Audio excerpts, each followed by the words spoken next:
Whether you're a casual or well-rounded enthusiast, catch up with news, reviews, and more from around the circles of pop culture with us. This is Centaku Media, the axis of anime, gaming, and other otaku interests.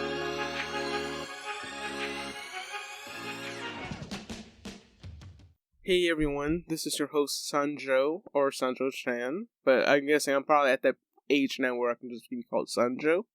But this is episode 29, or episode 5 of season 3 of the Centaku Media Journal. In the Centaku Media Journal, we talk about the latest news in the world of anime, gaming, and everything else in between. So if that is your mood, then you are in the right place. And we have I say slightly shorter episode, but I usually try to go for 3 in each interest area. So we got 3 anime news, 3 gaming news, and 3 entertainment and interest news to talk about as usual. But as I record this, it's actually very late. I'm past my recording deadline because I know I had some things to do this past weekend, and since we're kind of close to the deadline, I might as well just say what there are now. So I recently attended Epic High's 3rd concert in Atlanta, and it was epic as always. Pun intended. And I do have quite some things to talk about, but we're not going to talk about in this episode. But I want to try to save it for the next episode, which will be on, let's see if I get this correctly, April 13th. And also April 13th, with that in mind, the next episode will be our last episode for the halfway point of season 2. So that will be our, I guess, first core. If I pronounce it correctly, but you know how in anime, if it's a 24, 26 episode anime series, they got it split up. So you got like 13 episodes, and then take a break, and then come back for another 13. So that's kind of how we're going to do the Centaku Media Journal. I think it'll be easier too, so that way I won't have to do every single episode for now. So a mid-season break, basically. So episode 6 of season 3, or episode 30, will be our mid-season finale, and then we'll come back in about a month from the 13th, which will be on, let me make sure, the 25th, I believe, but I'll have to double check. So should be the 25th. Actually, you know what? I got it right here. Come on. But yeah, so we've done this for the last 2 seasons, so we might as well keep it going, just for the sake of work and life balance. And this is a hobby, though, but I would like to make it full time at some point, or at least have a skill with it. Have incorporate a skill. Using my podcasting and webmastering abilities. But yes, we will return on May 25th with episode 31. So that will give me time to do some other things that I need to catch up on, especially with the podcast. And I'm not going to say what they are. I've been talking about it for like a year now, and it hasn't happened yet. But if you've been keeping up this long, thank you. But you probably know what I'm talking about. But also, with that said, I would like to direct you all to the YouTube channel, which is youtube.com/Centaku-chan. And I've uploaded some videos, or will have uploaded videos by the time you hear this. Probably not, if it's so close to our publishing deadline. But I do plan on uploading previous episodes of season 2 of the journal. And we do have some of season 1 as well. But of course, we're trying to make both seasons available, which is kind of what I was hitting at, but I said it anyway. Oh well. So yeah, so be sure to check out our YouTube channel and subscribe if you have not already. And also, speaking of community, concerning Centaku Nation, I guess, is that what we're going to call it? Centaku Nation? Does that sound good, everyone? I think so. I think that sounds good. But, speaking of Centaku Nation, we are going to talk about our Discord for a little bit. And this is something I need to plug more. And I know as we record, I'm still trying to figure out some kind of verification issues, because we've had bots join the channel. And it'll just send me messages asking if I'm interested in boosting my community. I'm like, no. And usually, no. So, we can talk about that another time. But just to not have any unintended people in the server, I'm trying to set up some verification stuff with the server. But that's not the point. So the thing I'm talking about is are some channels that we have. I know right now it's kind of dull, according to someone soliciting I guess, a bot or something they were trying to put on the server. um, we do have several channels that we're gonna launch in the coming days, and we're gonna call it Centaku Park. And Centaku Park, what that is basically hold on, let me find my own notes. I deleted my own notes, but I'm just gonna read the announcement in the Discord. So yes, Centaku Park is a category that houses voice channels and related text channels for server events. So there will be voice channels for audio-visual activities, kind of like you would find in if you go back to the 2020, when the whole pandemic started. MomoCon, Anime Expo, a lot of other cons had their digital conventions to enjoy at home. So I know like a lot of things are going back to normal, but I would like to keep, do something like that for Centaku Media anyway, since, why not? It's a lot of fun to partake in, and like even with, things getting a little, I guess, relatively easier now, I guess. Depending on, hopefully we won't have any more cases, a surge of cases. I know there's another variant going around, but I would like to do something to extend my expertise to people of the server and anyone that listens to the podcast and whatnot. So yeah, so there'll also be several other few other channels, not several, but a lot of channels that will correspond with the voice chat as well, and also some voice channels for meetups and music as well. So I'm hoping everything will go smoothly, and at some point I will be looking for staff for the Discord server as well. It's currently a one-person operation, but yes, if you are interested in helping out, especially if you have experience with Discord servers, I will, I will consider looking at your application, and you might be a good fit for it. To see if you're a good fit for it. So yes, if you're interested in helping out, feel free to contact me through centakumedia.com on the contact form, or centakumedia.com/contact if you're interested, and to say that you listened to this episode, that you were interested in helping out. And also, one last announcement to make, since we're going to go here with I'm going to go ahead and read my own Discord announcement. So, the Twitch schedule, of course, this is past the point now, but I didn't have a stream on Saturday, so normally Saturdays on the 25th I have a Friday day, anything goes Friday day.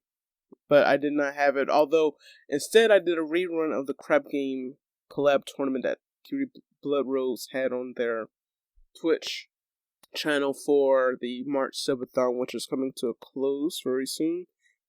Kiri had their 1 year affiliate, or rather 1 year of being a Twitch affiliate. So they're from pretty much almost every day this month they've been streaming to push for subs, and as far if I remember correctly, I think they have like over 100 subs now. So that is an accomplishment. So congratulations, Kiri. And I had to be thinking of my own subathon as well. So we've hit Twitch affiliate finally on April 3rd. No, April 3rd. Well, April 3rd will be the anniversary, 2-month anniversary, but on February 3rd we hit affiliate. So I got to think of something to mark the occasion come, I guess, half a year or a year from now. And yes, I didn't really have a proper celebratory stream, but made it known through a title that, hey, we hit affiliates. So we have 1 sub right now, and if we hit a hidden sub goal, I might do something special, which doesn't take that much. I mean, maybe we need like 4 more subscribers before I do something interesting. But also, with that said, we need 1 more follower. Well, at least 6 more followers just to be safe on Twitch. And then I'm going to do something special as well for 200 followers.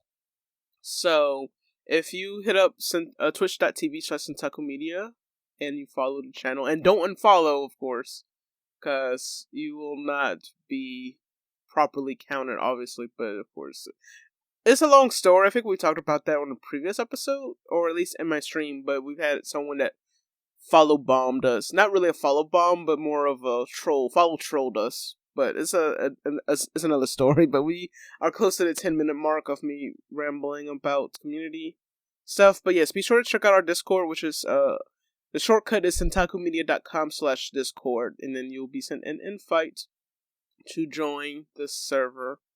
And also, we will return to our streams on April 7th for those that are wanting to catch in our streams. And also, with that said, on Fridays, beginning in April, we're going to try out a new schedule for Fridays.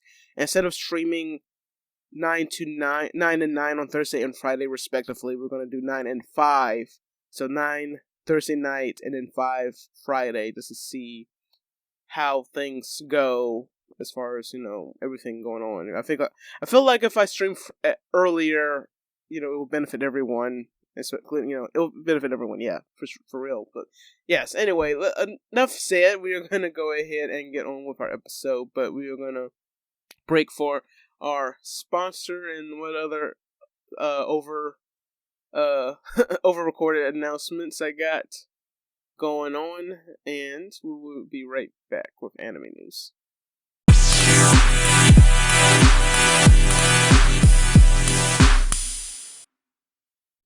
To kick off our anime news segment, we do have an update on the upcoming Mobile Suit Gundam theatrical anime release of the one episode that Yoshiyuki Tomino did not want us to see, but in 2022 we're going to get a proper, clean retelling of that one episode of Mobile Suit Gundam called Kukuru Stone Island, or Kukuru Stone's Island. And I talked about this in a previous episode, and I thought I wrote about it on the blog back during the Centaku Media days, unless I intended to, I just forgot.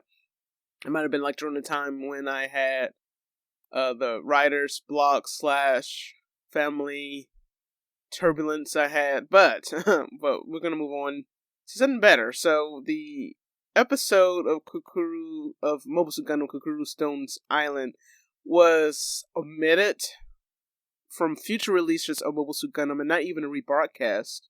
I believe at some point it was included somewhere, just for the sake of, archival purposes. But Yoshiyuki Tomino, when the first episode first aired, he wasn't satisfied with the episode, and I managed to, quote unquote, obtain this quote unquote, lost episode of Mobile Suit Gundam, and yes, I can see why he wanted it not, he wanted it scrubbed from memory because of the quality. Quality is laughable. Like some of the character designs are okay, but like any faraway shots, it's just like they phoned it in. And I believe there's still some of the memes you see of Mobile Suit Gundam of how, I guess what they call the meme, the quality animation meme. Mobile Suit Gundam might be one of those that come to mind with the that whole episode. But the manga creator, animator Yoshikazu Yasuhiko is directing the film, and he's also credited with the character designs alongside Asushi Tamura, who was also involved with Weathering With You, and Tsukasa Kotobuki of Mobile Suit Gundam The Origin, and Saber Marionette J. And this was a title that Yasuhiko revealed back in June of 2021 that he was working on. Yes, an unannounced film that he was working on back last year. And also, Kahi-im is credited as assistant director. Also, it is worth noting that with this movie, Yasuhiko, this is actually going to be his last project ever. I believe he's going into retirement.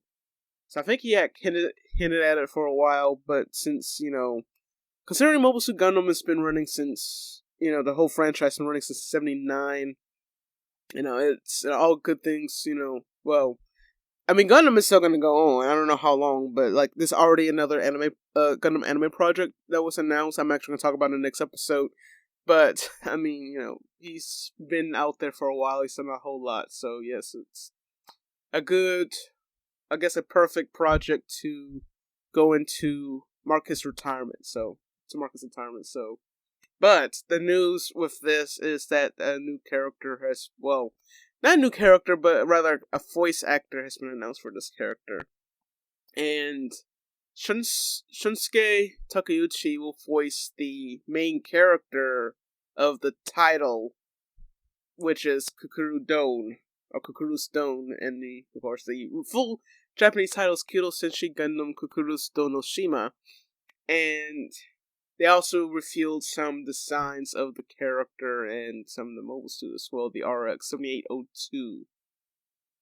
And of course, the previously announced cast includes Toru Furuya as Amuro, Satomi Arai as Mirai, Toshio Furukawa as Kai, Hideki Nakanishi as Hayato, and we also have Tomofumi Ikuso as Slegger, who'll be voiced. I think pretty much all whoever is, available to voice a character, I think they're reprising some of their roles. And I know the original voice actor for Bright passed away, so I think it's Ken Narita, who is currently the voice of Bright Noah. I believe it was reported before, but they don't have it here in this article. Okay, but yeah. At least it's not on my page for some reason, but yeah, so that's what's going on with the movie, and when is this coming out exactly? June 3rd. So June 3rd, we don't have that much left, but we probably won't get into later in the year. And I know right now people are waiting for the next installment of Hathaway, which I am too.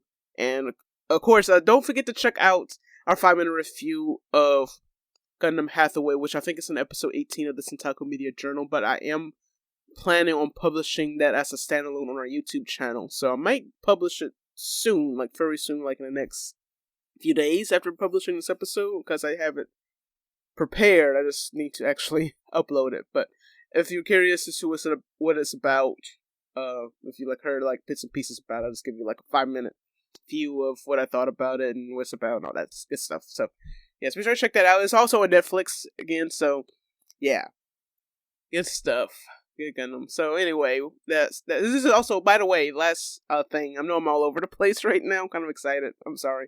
I need to keep that energy up because it's been an interesting week. But this is actually the manga adaptation of the Lost episode as well that they're making into the movie. So that's also interesting on its own, because how did they make a manga adaptation of a Lost episode and turning it into an anime movie when originally the anime episode was 20 minutes long? So I'm okay. Anyway, that is it for Gundam, and we are going to talk about a new anime project that is heading to Netflix sometime in 2022. Yes. The next anime project that we're going to talk about coming to Netflix is actually a new Tekken anime. And I say new because there was a Tekken anime in the past. And for those that don't know what I'm talking about, Tekken is the video game series, the fighting game series that's been around for a little over 25 years now from, at the time Namco, but Bandai Namco. But this one is called Bloodline, and Netflix revealed the first trailer for the anime adaptation of the game franchise. The anime and the game franchise, rather. The anime series will be released later in 2022, and the Netflix Twitter account, one of the Netflix Twitter accounts, I think it's the Geek one, or the main one, they revealed a poster for Tekken Bloodline, and they have a description of what to expect. Power is everything. Shin Kasama learned the family's self-defense arts, Kasama-style traditional martial arts, from his mother at an early age. Even so, he was powerless when a monstrous evil suddenly appeared, destroying everything dear to him, changing his life forever. Angry at himself for being unable to stop it, Jin vowed revenge and sought absolute power to exact it. His quest will lead to the ultimate battle on a global stage, the King of the Iron Fist tournament. So, I watched the trailer, and I'm kind of... I don't know what's going on. It's been years since I played Tekken, and I do have some questions. And I'm just going to spew... They might be spoilers. It's just kind of an observation for someone that's been kind of out of the loop of the game for 20 years. My favorite games in series are 1 through 3 in tag tournaments, so I haven't played it since then. But there's one character missing in Jin Kasama. He has a father, Kasuya Mishima. No, Kasama. Oh, no. Mishima? Is it Mishima? Oh my gosh, I just Kasama. No. Okay, never mind. It's two different characters, but no, there's Heihachi. Heihachi Mishima is involved with this, but I think Jin. Jin is actually related to Jun Kasama. Okay, that's it. That's what confused me, but I'm thinking there's still some kind of relation there. I don't know. I have to brush my thing up there. But yes, when I saw the poster for that, that's what got me questioning. Like, wait, where is Kasuya? Because in the original Tekken anime from the '90s, he had this hair. You know, that whole swept up hair thing that Vegeta loves so much. He had that, and even Kasuya, reminded me so much of him. I had the same, kind of similar mannerisms, but just yeah. But yeah, I'm out of the loop with Tekken, so yeah, I apologize for the mix-up there. But I think there was something involved with Jin 2. I don't know. I think it might have something to do with Heihachi, and since Kasuya and Heihachi are related, I mean, I'm sure he has some kind of he has like some kind of revenge plan for the Kasuya family, the Mishima family rather. But yeah, so anyway, we are looking forward to this. And I noticed, I think there's a live action adaptation too, and it also does say that it's uh, it says it follows the 2011 3D animated feature film. I totally forgot about that, but I don't know. Again, I guess to show you how out of the loop I am with Tekken. But yeah, so maybe I should revisit the Tekken games. Anyway, yeah, so that is Bloodline, and I will link the trailer in the show notes, which will be on our website as soon as this episode is published. Hopefully, fingers crossed.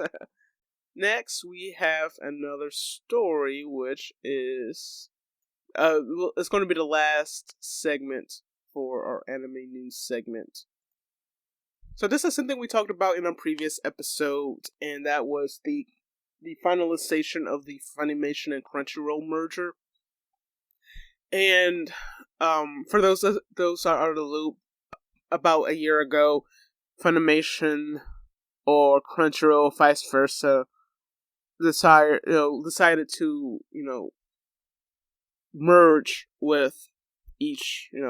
Both companies decided to merge into one, and people were skeptical because what does this mean for the future of the anime industry outside of Japan, or at least in Japan, just on a global scale, especially since Funimation has a significant I guess share of the market in addition to Crunchyroll.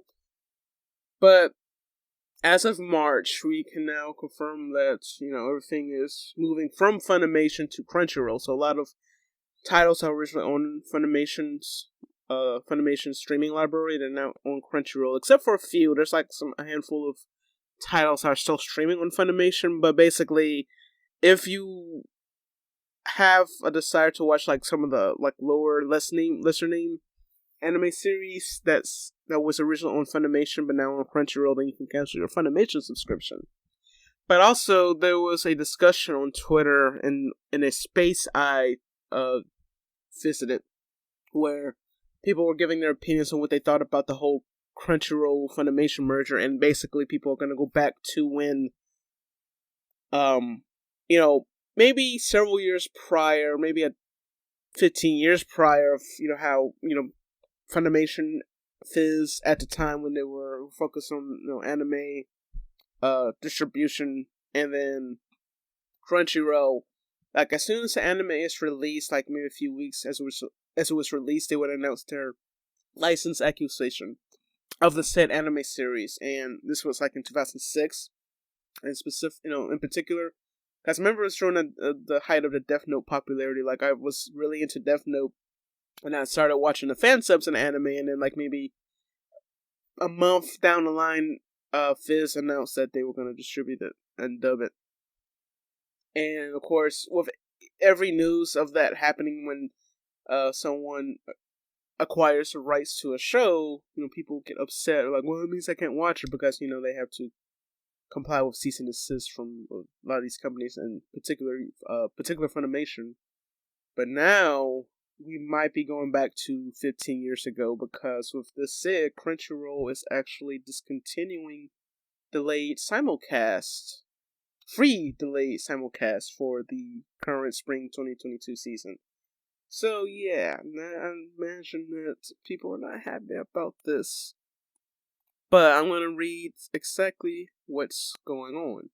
So they said that the new spring season of 2022 moving forward, users without a premium Crunchyroll subscription will have access to a limited number of episodes from the seasonal shows. Previously, simulcast titles on Crunchyroll were made available to everyone 1 week after the original air date, but premium users will be able to watch it as soon as it's released, as soon as it's subtitled and all that good stuff. But as of this year, this spring 2022 season, that's not an option anymore. So that means that they will have to get a premium subscription if they wish to watch a show that they're interested in that is on Crunchyroll. But it says for free users, Crunchyroll will offer a seasonal sampler with free ad-supported viewing of the first 3 episodes of a simulcast title for a limited time. And the seasonal sampler includes Spy X Family, A Couple of Cuckoos, Donna the Witch, Tomodachi Game, Skeleton Tonight and Another World, Shikimori's Not Just a Cutie, The Greatest Demon Lord is Reborn as a Typical Nobody. These titles are getting longer, I swear. And the last one, this is actually longer than the one I just read. Trapped in a Dating Sim, The World of the Otome Games is Tough for Mobs. From the beginning in, that's like really long. Like, what's the next? I swear the next anime that comes out probably in the next 5 years is going to be like 2 paragraphs long. But anyway, so the first 3 episodes will appear for 1 week after their subscription exclusive premiere, and free users will be able to view them with ads until May 31st of 2022. And then after that, you'll have to have a subscription to watch it without interruption. And this is what people were afraid of. Like, this is what most of the discussions were coming about. And I'm imagining it's not happy, but right now, I think the Crunchyroll sub is like $7.99 a month. And I remember it was actually a lot cheaper. It was like $4.99 because they have different tiers, but I think it's just one now. But how long until we get a price hike? I imagine maybe like 3 months we're gonna go up to just a full $10 because why not just do it? I mean, if it is to improve the quality of the titles you have on your service and to bring you the whole spiel, it's going to happen. A price hike's going to happen before the end of the year, so I'm going to call it now, and I'll come back in a future episode where they'll announce it and they'll say, I told y'all, but I mean, I'm for supporting the industry, and I know that some people can't afford it. I know I feel like that we've like matured quite a bit from 15 years ago. Like, people were saying, no, I don't want to support anything I can't pay for. But then you got to remember that I was at the same age of these people 15 years ago, and now that I'm employed and I have to, have responsibilities, more responsibilities than I did as a teenager. So I'm like, okay, I think I can swing for this amount and that. Like, I do have like several services I pay for, but I have to do an audit because there's some services I need to cancel. Not really streaming services, but just like more of content creation stuff, because I'm like, why am I paying for this? This is ridiculous. So, like, it actually doesn't meet my purpose, yada, yada, yada. So I'm not going to say what they are, so I won't get any messages that say, hey, how about we lower your subscription to this much? So I'm like, no, it's just more of the usability of it. But yeah, anyway. Yeah, so I think we've matured quite a bit. There's still some people nowadays, I think, that probably can't afford it, But, like, I guess because I'm not in that circle anymore with my age, it's just more like, just another day in paradise. So, yeah, I'm sure a lot of you are probably upset about it, but it is what it is, I suppose, and I know people hate that too, but again, it is 2022, and yeah, so hopefully, like I said, I don't know what else, like, we could expect from this, but like I said, I'm gonna try to remember that they're probably gonna end up raising the price to $10 even by the end of the year or something like that. But that is it for anime news, and we are going to talk about some Final Fantasy news. Not 14 news, but it's kind of more of like a general Final Fantasy news to talk about, so let's go into it. To kick off our gaming news, we're going to talk about some Final Fantasy popularity polls, and I know with Final Fantasy, there's like one title and one character that doesn't really need to be introduced, but I just thought I would report it just to create conversation. But I know it's going to be the same cycle of conversation, especially like depending on like some surprises. That's kind of another reason why I want to talk about it, because some of it is a surprise, some of it is kind of a but we're going to talk about two different stories, and I said three stories, 3 for 3 for 3, but this is kind of like a 3.5 deal, because since it's both Final Fantasy related, and they're both about polls. One is about the mainline titles, and the other one concerns characters from Final Fantasy 14. So I lied, there's from 14 involved. Somehow I have to include Final Fantasy 14. But let's talk about our games first. So Yahoo Japan released a poll ranking every mainline Final Fantasy game within the top 10 games within the franchise, with the votes tallying a total of 28,000 votes. So online mainline games are included with this as well. I guess before it wasn't, so so basically you expect to see 11 and 14 in this, but also spin-off titles are not part of it though. But it also applies to Japan as well, so that's definitely something to consider. But we're just gonna go with the top 9 because we already know what the top 1 Final Fantasy game is. So starting with number 2, we got Final Fantasy 6. Final Fantasy X is in 3rd place. Final Fantasy V is in 4th. And we got Final Fantasy IV in 5th place. And we have, well, I'm surprised this isn't higher, but we got Final Fantasy XIV at number 6. Then for number 7, we have Final Fantasy 9. For 8, we have 8. And 9 at 9. And Final Fantasy 3 ranks 10th place. And they also, this is from Siliconera, I believe. Yes, Siliconera, I think. Let me make sure.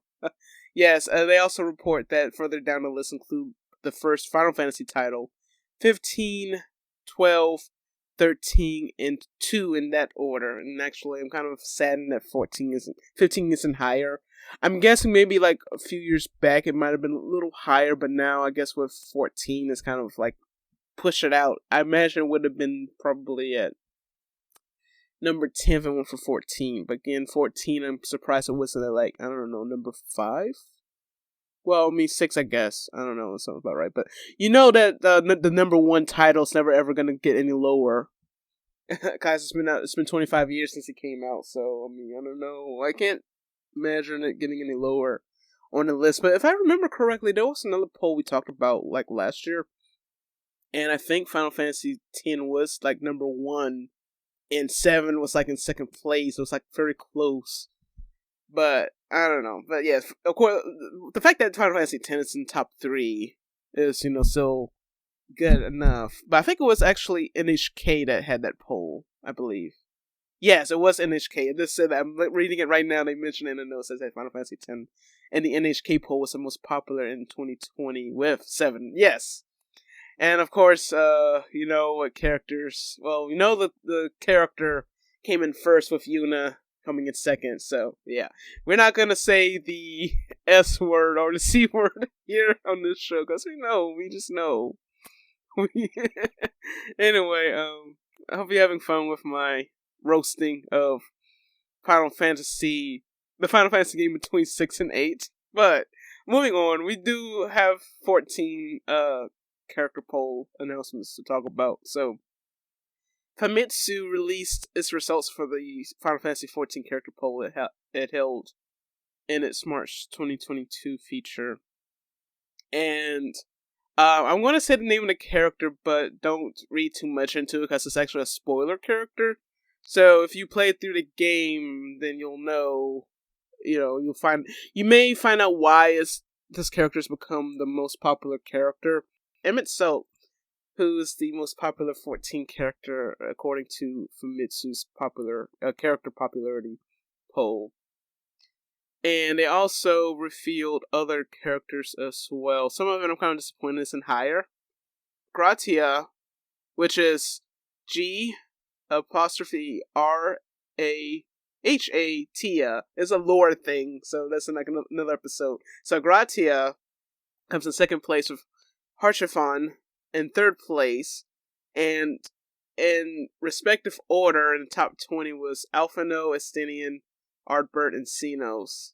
And this only accounts for people who answered the questionnaire and not really reflecting international readership. So I think some of it was actually accurate. I think that's about accurate, but some other characters I'm kind of disappointed they didn't mention this. But I guess if I actually look at the article, I would see it. But I'm like, oh well. I think I'm fine with where they are, with where it is now at least. But, yeah. So I think that's about accurate. I think Alphino should be a little higher, but I'm biased.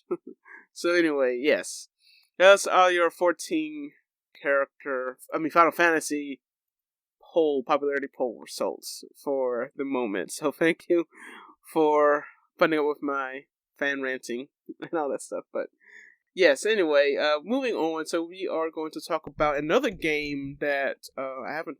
Well, it's of an anime series that I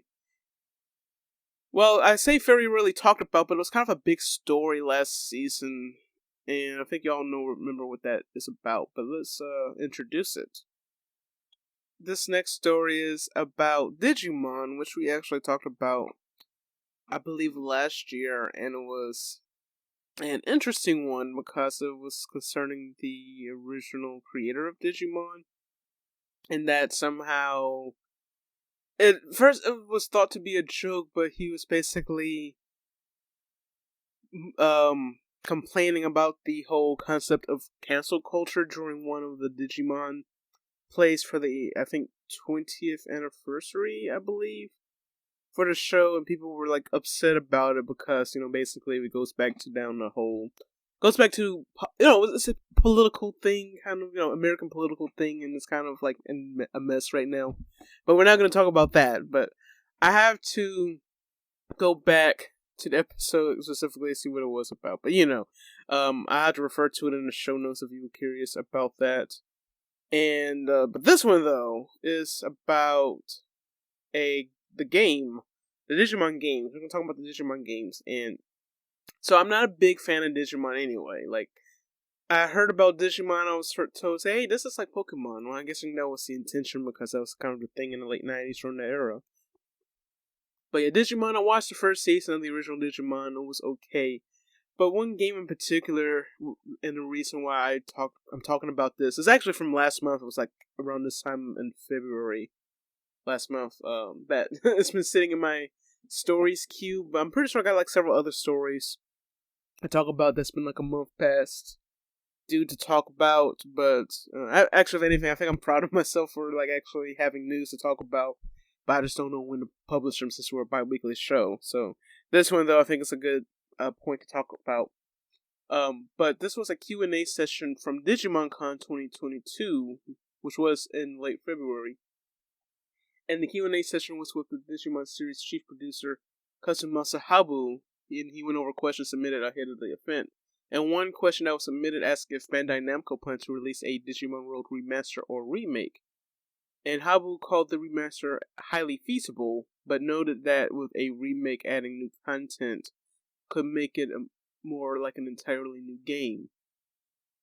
And so Siliconera has the full statement from Habu regarding a possible remake or remaster of Digimon World, which was originally released for the PS1. So y'all, just to get a reminder of what it was released for.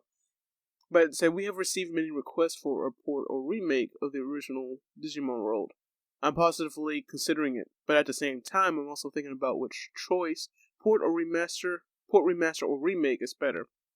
If I chose port remaster, then I think it will be highly feasible. If you want a remake, we need to think about how many additional elements you need to incorporate into the game. Digimon World has a very good balance between File, Island, the stage, and the Digimon that appear.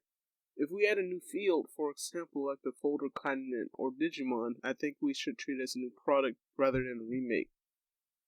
So that's his statement, and also with Digimon World being released for the original PS1, it showed up on PCs in Korea. Interesting.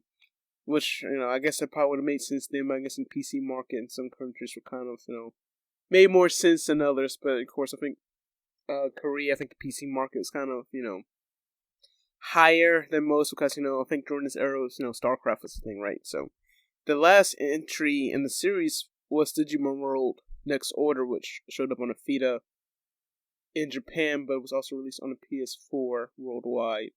So, that actually reminds me. So, Digimon World is actually one of my favorite games. Like, I've actually played quite a bit of it, but I never finished it. And I always wondered if there was a remake of Digimon World anyway, because apparently some remakes and ports that I'm not aware of that happened, like with Yakuza, but I think we figured that one out. So, but anyway, Digimon World and the fact that there was a Digimon World Next Order for the PS4, I'm like, should I buy that? But thinking back, it might not be a good idea because, I'm so out of the loop with Digimon. Like, I only know pretty much everything from Digimon from like from 1999 to like, 2000, that first season of the original Digimon series.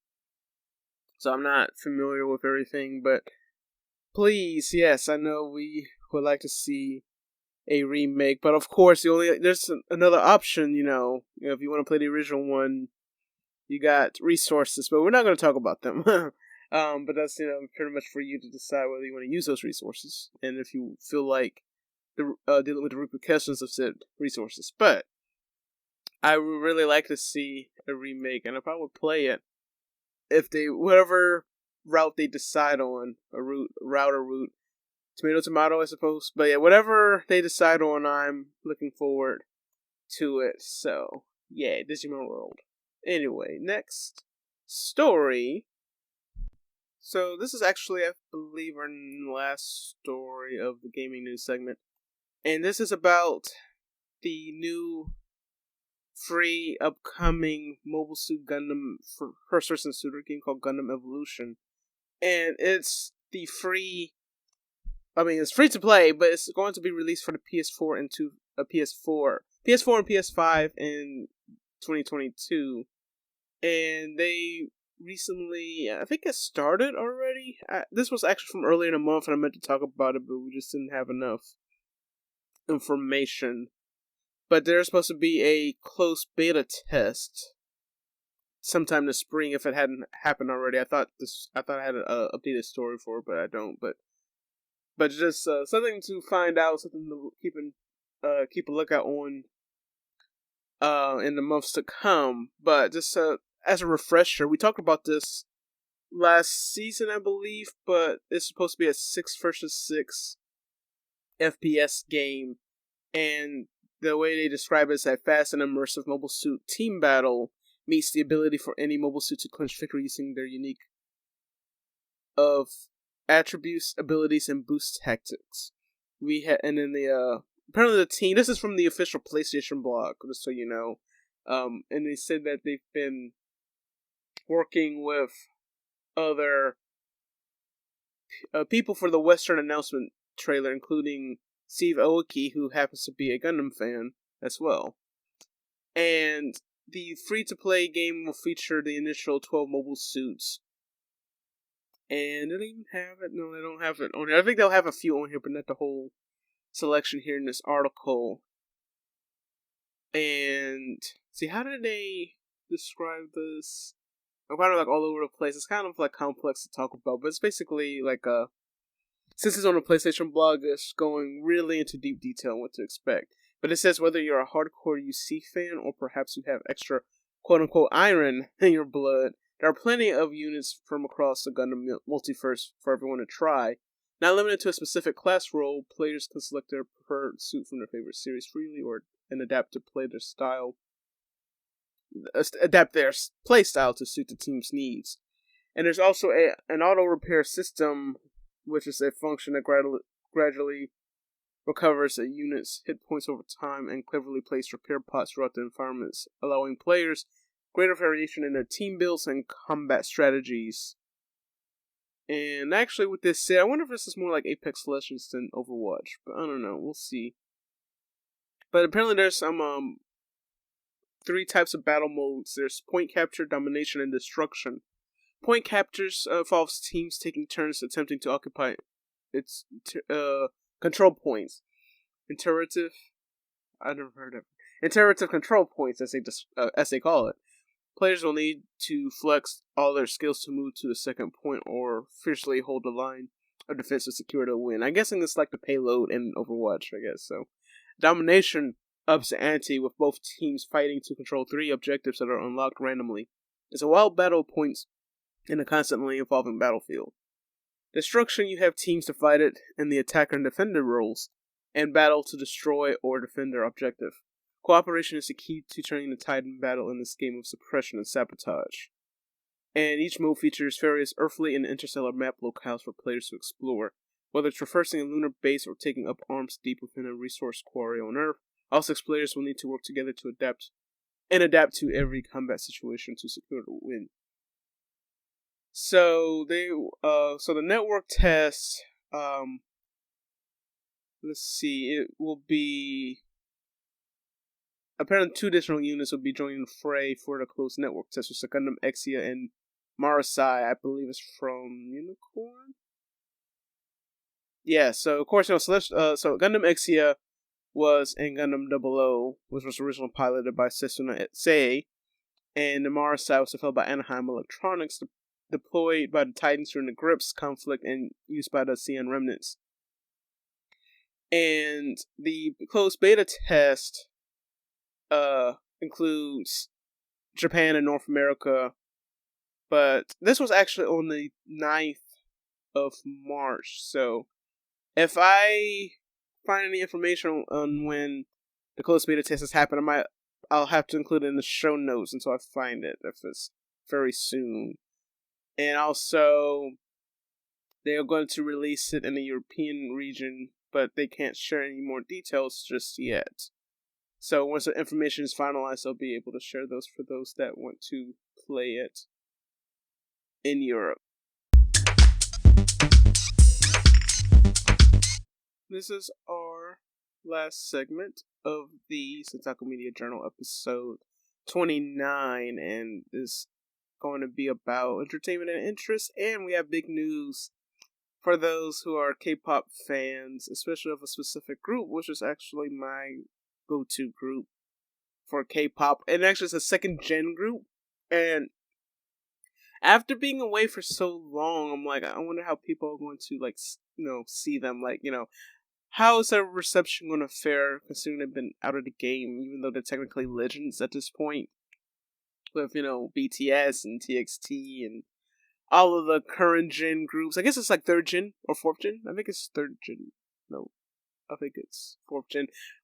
My friend and I, MC Panda, had a discussion on like what generation are we on, so we had to figure it out. But 2nd gen is definitely the era of TVXQ, Big Bang, Shiny, and Shinoshide. So we are talking about Big Bang as we talk about 2nd gen groups, and they are finally making a comeback. And this is their first comeback since the Maid era, which I believe was in 2014 or 2015. Something along that lines. But yeah, it's been way too long, and I know there have been some shakeups in the meantime, so we're now seeing Big Bang as a 4-member group. And with that said, they released teasers of their upcoming new song in 4 years. Yeah, 4 years, so 2018. They released their single Flower Road since in 2018. So this is gonna be the first song. But they've released teasers for T.O.P., Daesung, Taeyong, and G-Dragon. And of course, if you're expecting a 5th member, we're not gonna talk about that right now. But so Big Bang is gonna come back as a 4-member group, and the new single Still Life will be released on April 5th, midnight Korean Standard Time. And they released the teasers that they've released are basically themed as a Polaroid. Well, either the Polaroid pictures or those of Fuji film, those new Fuji film cameras. That's what they look like. They have a flower on it. I guess like full rows of flowers on red, yellow, purple, and white. And I feel like they I don't know. I feel like they correspond with all the members. I feel like they do. But anyway, but yeah. So that's gonna be the first single in 4 years, and I don't. That's no other details other than that. All we gotta do is just play the waiting game. So we're really looking forward to it. Our next to last story. This is something I was debating where it would fit. Will it fit into video games? Will it fit into anime? But I think just to play it safe, we're going to put this into entertainment and interest news for now.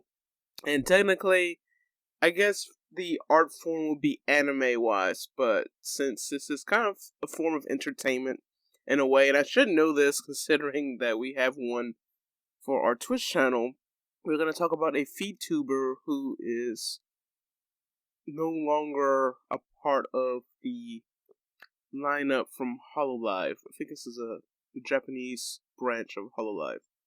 And I shall be talking about this more on the journal moving forward, especially of VTubers in general.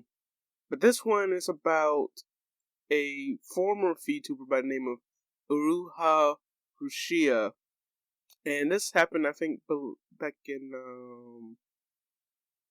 let's see, I think this was back in February it happened, like early, mid-February.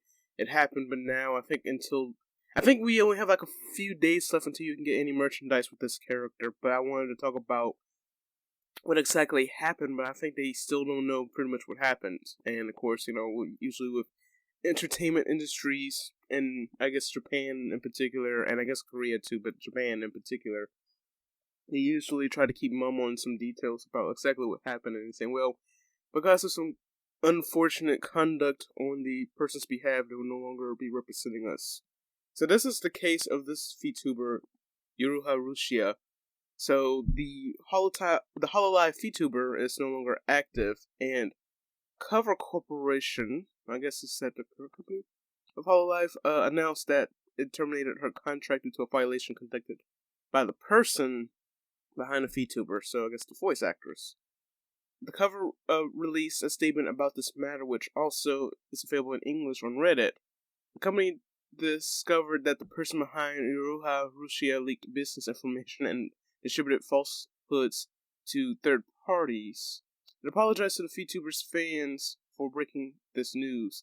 The company will share more details about refunds for Iruha Rushia's birthday merchandise at a later time.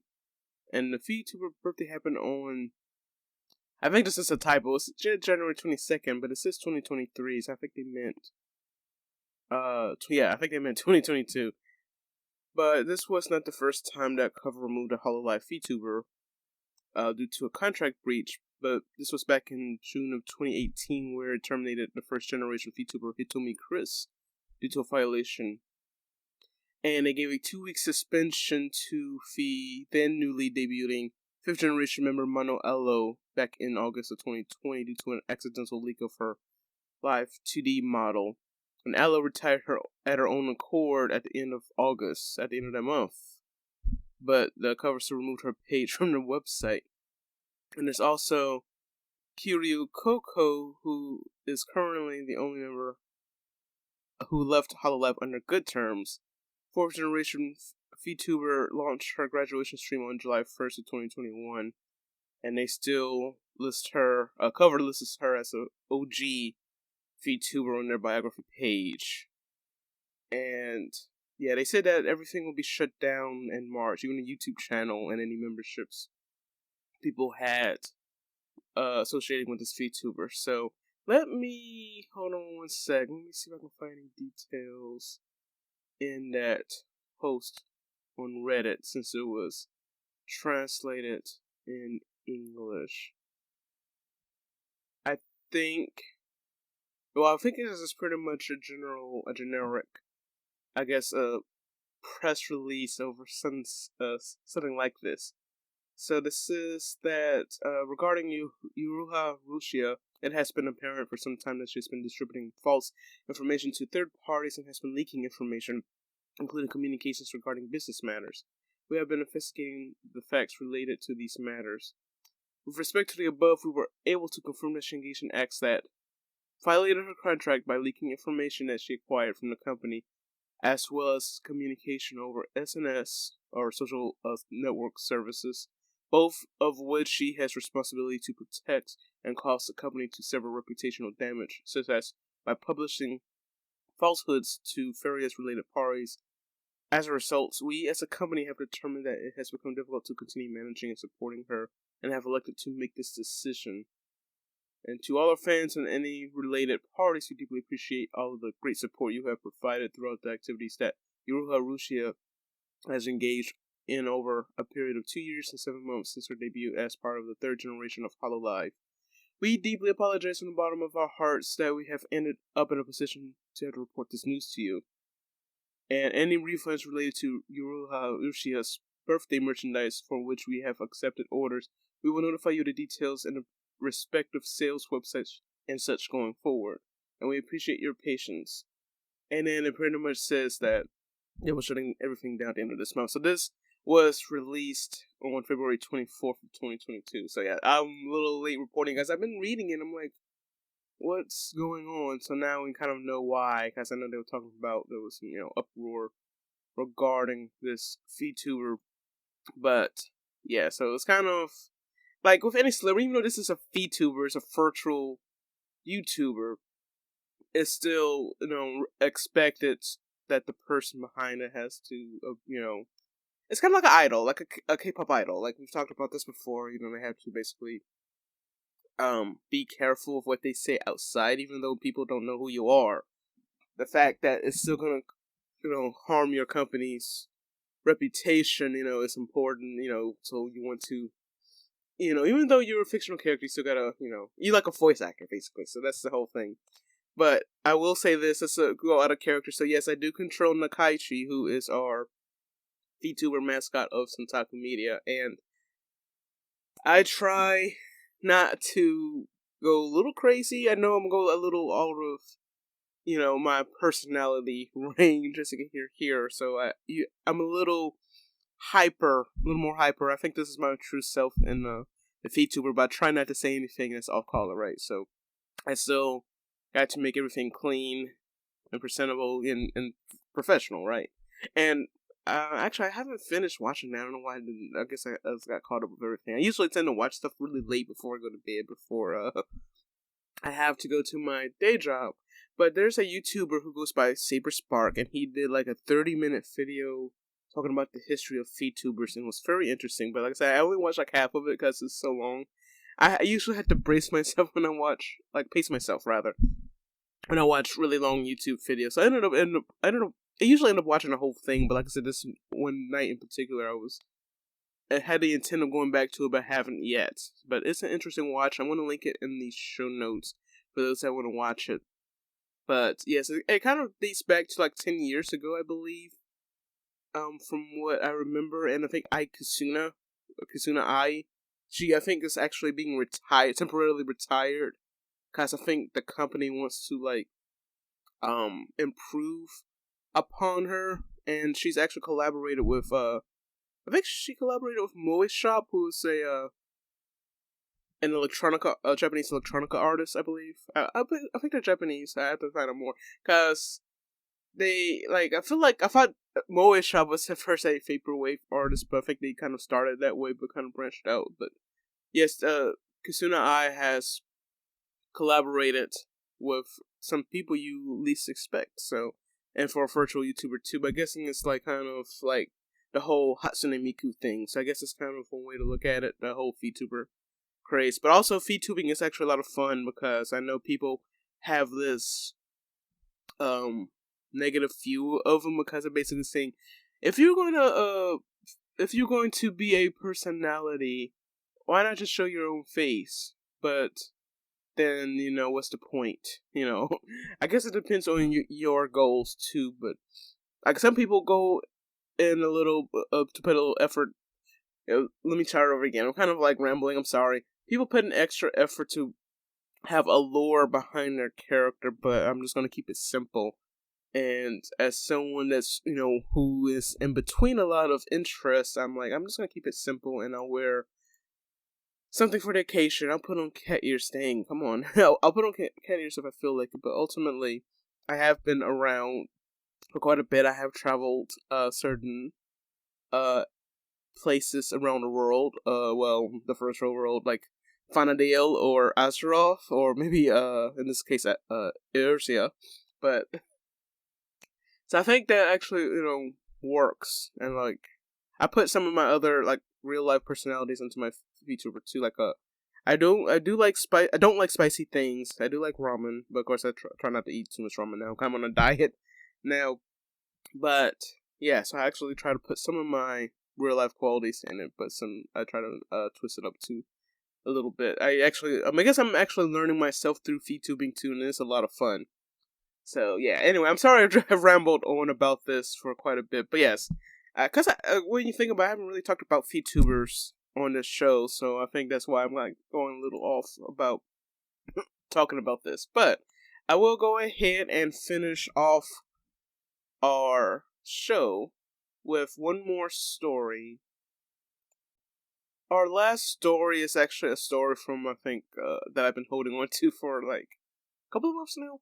It's a short story, and it's actually kind of it makes sense. And you know why BTS is just so crazy all around the globe, and not just in Korea, but in the US in particular. So BTS, they're universally famous and popular, but they've been, of course, popular among American parents. And a Korean who lives overseas, in the United States in particular, he explained on his social media account that the reason why BTS is popular, because when you think about it, a lot of music videos, especially in the US, don't really make a whole lot of sense, and they don't really, they're not the idea.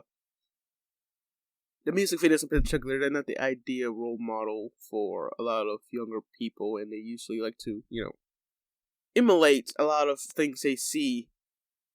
And in this video, they show a shot of what looks like, I want to say, Doja Cat doing a cartwheel with suggestive clothes. It's probably not Doja Cat, so I will disclaim that it's some kind of American artist who is doing something suggestive. Just to give you an idea of how we see things, unfortunately, nowadays.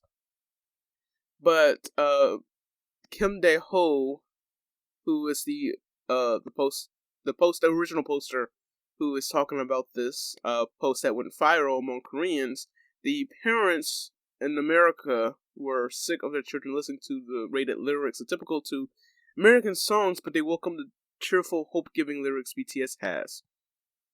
So, here's this quote from Kim Dae-ho that explains that the reason why BTS is especially popular amongst American parents is because amongst the provocative lyrics such as, just a little warning, so we got Wet Me, Take Me Tonight, and, little darker Gun to My Head, and such that teens listen to daily. There are 7 Asian men who appeared and are suddenly becoming mainstream amongst American teens with lyrics like, shoes on, get up in the morning, cup of milk, let's rock and roll. That's basically like summer praise songs in church, and they are stealing the hearts of teens into them. It's like these men are from a country in the East, are appearing like a miracle and saving children from a degenerating world.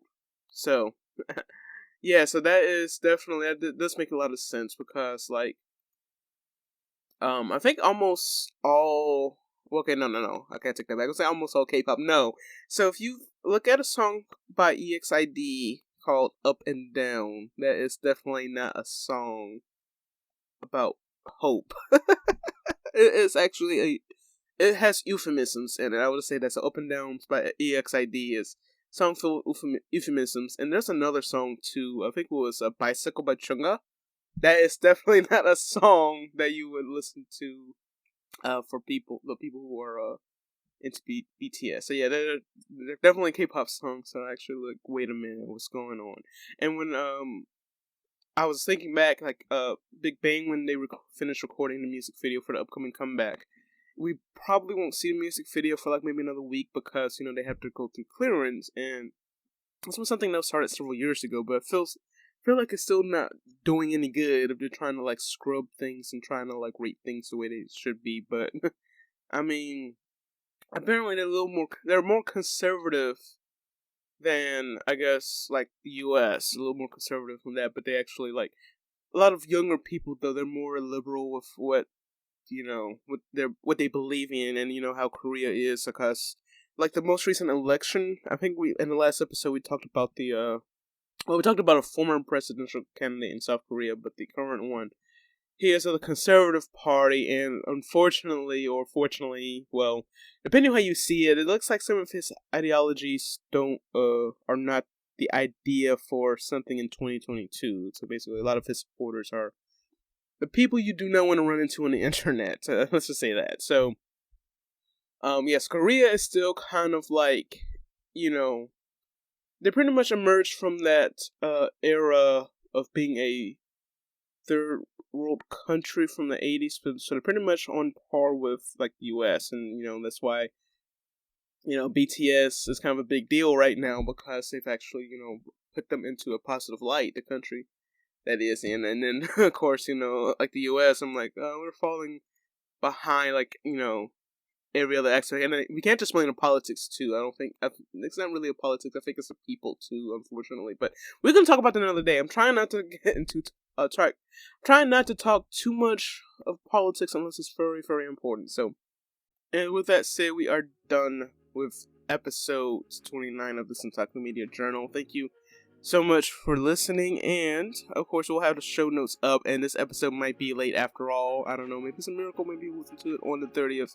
of March, but if not, at least you've heard it, and thank you for your patience. And also, with that said, if I can get that out on time, there will be a special episode of the Centaku Media podcast where we talk about Final Fantasy XIV's Endwalker expansion. And also, with that said, just for a little reminder, if you are into Final Fantasy XIV, the next live letter from producer 70, number 70, is coming out on April 1st at 6 a.m. Eastern Time.